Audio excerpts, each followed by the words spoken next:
Top Section 113, welcome to our halftime show presented by Unibet Sportsbook with Sebastian Letou. I'm Dave Leto. The goal by Anthony Fontana, his fourth of the year, really has become a clinical finisher, Seba. But you want to see the Union more composed in the back with chances, two quality ones by Higuain and also Morgan on the right-hand side. Yes, it was a very good half, I think, from the Union, but they keep giving some chances to Miami, who were kind of knocking at the door with Higuain, who got a bicycle kick on the post, and some maybe chances, especially with this weather, it's kind of slippery, so we never know, some second balls, I think they could have cleared better. We mentioned all the new acquisitions by this Miami team, but it seems like at times they had 8, 9 guys behind the ball. You want to see the Union press even more in the second half. Yes, we saw it on the goals they scored. I think he just put a little pressure on those 4 defenders in the back, and they give the ball away, and a quick counter-attack on the goal of Fontana and a great finish, but I would like to see Saiz more in the second half. Amid this downpour, it's an exceptional start by the Philadelphia Union, up 1-0 over Inter Miami. When we return, first half highlights and stats after the break.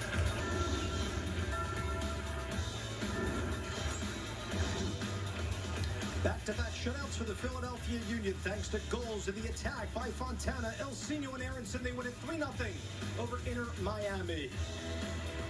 Top Section 113, welcome our post-game show presented by Crozier Health with Sebastian Letou. I'm Dave Leto. How about this back line only allowing 2 goals in the last 4 games? They have been so dominant in the back, very organized. We heard the crew interviewing Jacob Glesnes, Mark McKenzie on Higuain tonight. And oh, by the way, the outside backs look solid too amid play. Yes, they have been incredible since the beginning of the season, not allowing a lot of goal, and tonight, having another shutout.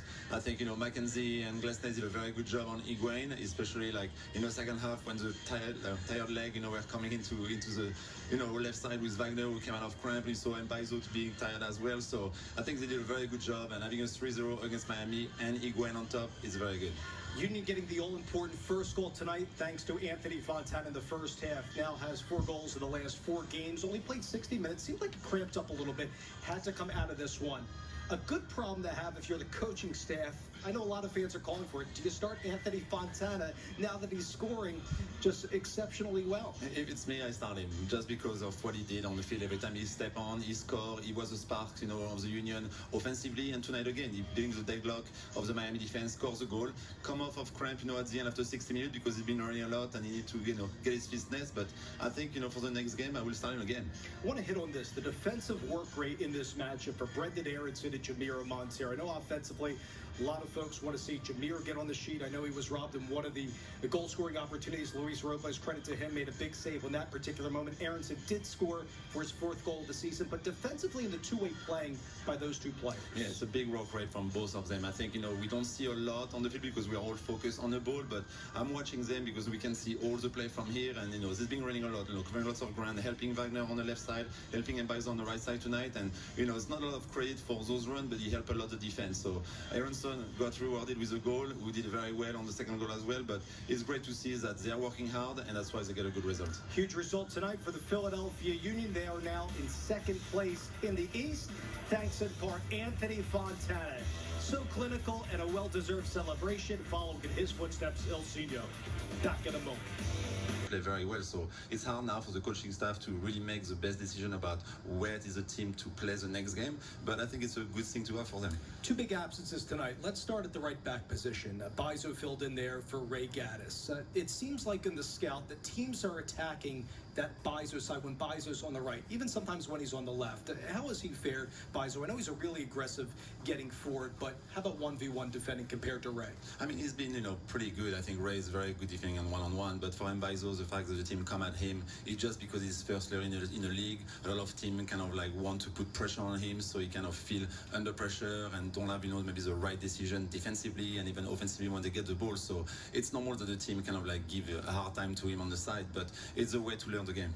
How about missing Alejandro Bedoya and this problem now, if there is one, and a good one at that, with Anthony Fontana, it could become a major part into the starting 11 moving forward. Yeah, it's good to have, I think, as a problem for the team, but, Alejandro Bedoya, it's a very good piece of this team who can really bring a lot of maturity into the game, but we can saw tonight that they win without him. So, if Bedoya is not here, we know that the team is possible to win, and it's good to see. I know Miami's getting used to each other, right? These new acquisitions, some of these players didn't play against the Union back in July, but what kind of statement beating a Miami team that's Higuain, Pizarro, tweeting, and winning 3-0 on your home soil. Yeah, it's very good, especially, you know, with the 3 game doing this week. I think, you know, we can see physically a lot of players were tired, so we don't have like the spark of, you know, having a full week of rest. But being a team like Miami tonight, I think it's a good statement, especially knowing that all their best players and their stars were playing. It was not like resting or anything. So it's very good, I think, for the rest of the season, and team can even take even more seriously the Philadelphia Union. So now keep in mind the Union have a week to train before their next matchup on Saturday against Toronto, who was victorious tonight against Columbus River. That matchup will take place in East Hartford, Connecticut. For our producer Jordan Strauss, our director Mike Mulligan, Sebastian Latour, and our entire PHL 17 crew, this is Dave Leto saying thanks so much for watching. The Union remain unbeaten at home. They win it 3-0 over Inter Miami. Action News is coming up.